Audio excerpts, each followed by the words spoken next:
Good morning, Fam Club. Surging Sparks has been out a week, and I've been following the market prices on these cards. The overall set for a complete set of singles has held fairly steady for the whole week. However, that's largely due in part to the Pikachus climbing in value, while most of the other cards are just gradually declining. In a normal world, I would not think that those Pikachus could sustain this value. However, it seems like product is scarce or people are not letting it go at reasonable prices anymore. The deals are gone. If you didn't get it on pre-release deals, you're out of luck because booster boxes are above MSRP and booster bundles are above MSRP. It's fairly hard to get product reasonably cheap. My site is completely sold out. I will get some, there are some Surging Sparks in some of the other products. I did put up a whole bunch of new products this week that do have some Surging Sparks in there. And we're going to get build and battle kits next week. So there are those, but even those are, the price per pack is not going to be a fantastic deal. It's just, manufacturer suggested retail price essentially. So thanks to TCGPlayer revealing pull rates from 8,000 packs, we can get a good idea of if it's even worth ripping this set at all if you get your hands on some, and because we can determine whether or not you're going to get your value back compared to other sets. You might be surprised that this is roughly the third set in value from Scarlet and Violet. You might be sleeping on another set. Can you guess which one? Let's get to it.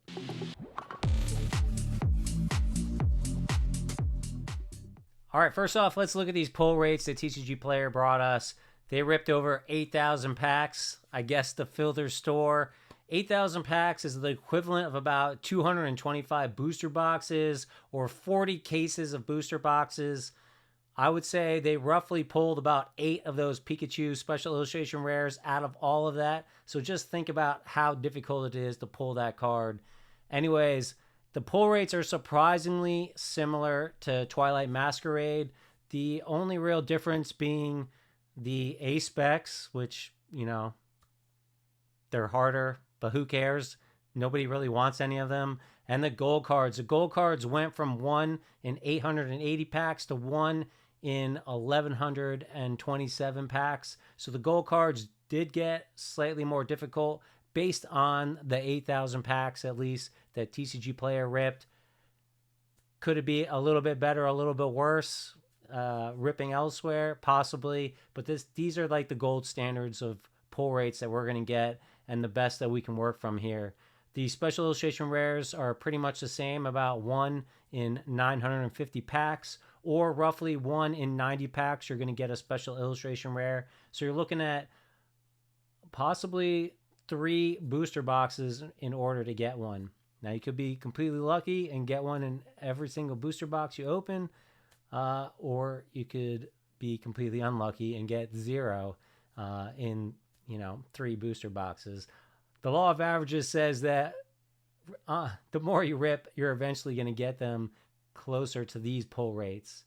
Illustration rares about the same, 1 in 300. This says it's slightly worse, but it's probably pretty much the same. About the same for full arts, 1 in 300, or 1 every 15 packs, 1 every 13 packs for the illustration rares. And like I said before, A-specs are coming up 1 every 20 packs. All right, so when new sets come out, I like to plug them into a spreadsheet for the set. I'll put in the market value of every single card in the set. I get those from TCGPlayer's price guide. It's a different page where they just give you a spreadsheet listing of market values. I pull the values out of that and I put it into the spreadsheet, and I'll do it different times during the set, usually the day after release, and then whenever I feel like it after that. For this set, I went and grabbed it last Saturday morning, and then yesterday at 5 p.m. at the end of Friday, I wanted to see how much things dropped or rose over the week. And then I grabbed it again this morning just so we have the most up to date. Now, I would think that Saturday mornings, the values might be up a little bit because people probably tend to buy stuff Friday during the day, during the evening, and wipe people out, wipe the shops out, such that Saturday morning I would expect a slight increase in market value. So that's why I try to pull different days and different times of the day. Anyway, so I plug all the values in here, and this will give us the full set value, which I'll come down here and show you. After release last Saturday morning, a complete set, not counting reverse hollows, was $1,524.97. Yesterday at 5 p.m. it was $1,590, so really not a lot of difference, $70 difference. And this morning it was $30 less than yesterday, so it didn't really play out how I expected it, thinking that Saturday might go up a little bit. Now, there's a few cards in here that have definitely gone up over the week. The Pikachu Special Illustration Rare jumped from about a $400 card to a $520 card. The Pikachu Gold card went from about a $66 card all the way up to about a $115 card, which is absolutely insane. People generally complain about the gold cards and don't really like them. But in this case, it's Pikachu. It's fairly difficult to pull, 1 in 1,128 packs roughly, and that's just driving it up. Hydreigon has dropped a little bit from about a $100 card down to a $78 card. Alolan Exeggutor dropped about $13. Jasmine's dropped about $15 roughly. Lycia's Appeal has dropped about $8. Not completely shocked by any of that, really. Where is the Latias? Latias is right here. It was about $190. It's still about $195. So it went up a little bit yesterday. It dropped down a little bit this morning. So the other thing I like to do is the 1,000 pack value to compare all these sets to each other. Basically what it is if you rip 1,000 packs of this set, you're going to pull a certain card X number of times, and then I multiply that times the value. So take Surfer Full Art, for example. It comes up 1 every 315 packs. That means that if you rip 1,000 packs, you're roughly going to get 3 Surfers. And 3 times 187 is going to be about $5.94. And I apply that value to every single card that has a pull rate, and then add them all up. For this particular set, we're getting a 1,000 pack value of $2,137.35, which is fairly good for Scarlet and Violet. However, other than the Pikachus, I think other things are going to settle a little bit down. We'll see how it goes. I'm hoping we get a reprint because this set is just too popular. Hopefully people start pulling some of these things more. I noticed today that the Pikachu EX Special Illustration Rare currently has 30 PSA 10s and I think about 9 PSA 9s. People are starting to get them graded. There's really not a lot out there on the market for ungraded. Everyone's asking like $500 to $600 for them, and I can guarantee you most of them are not going to get a PSA 10 anyways. The PSA 10s are going for $2,200 to $2,500 roughly for the Pikachu Special Illustration Rare. So it's very early. We're only 1 weekend. Things are definitely going to change. We got a long time with this set till we get to the next set. So let's talk about the 1,000 pack value here. Obviously, the cream of the crop is 151. Currently, the 1,000 pack value for 151, if you rip 1,000 packs, is $4,773. That's over double the value that you're going to get from ripping Surging Sparks.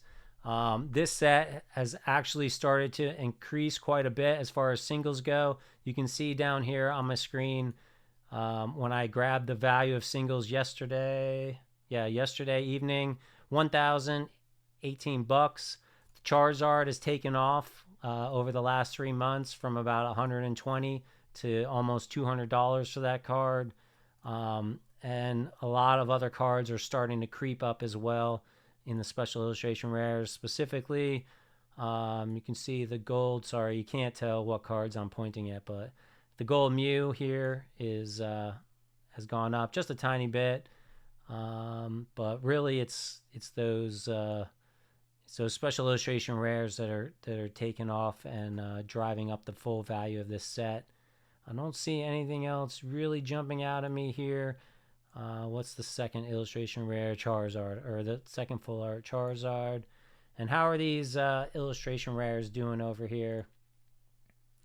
They are starting to climb as well. A few bucks here, a few bucks there, up to about $10 for some of these in growth. Let's see, what's the third one? Charmander. Charmander has climbed about $10 over the last 3 months.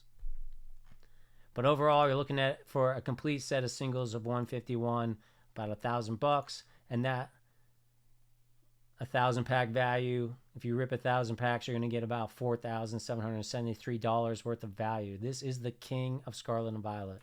So I went ahead and did the same numbers for values as of today or yesterday to see what they are.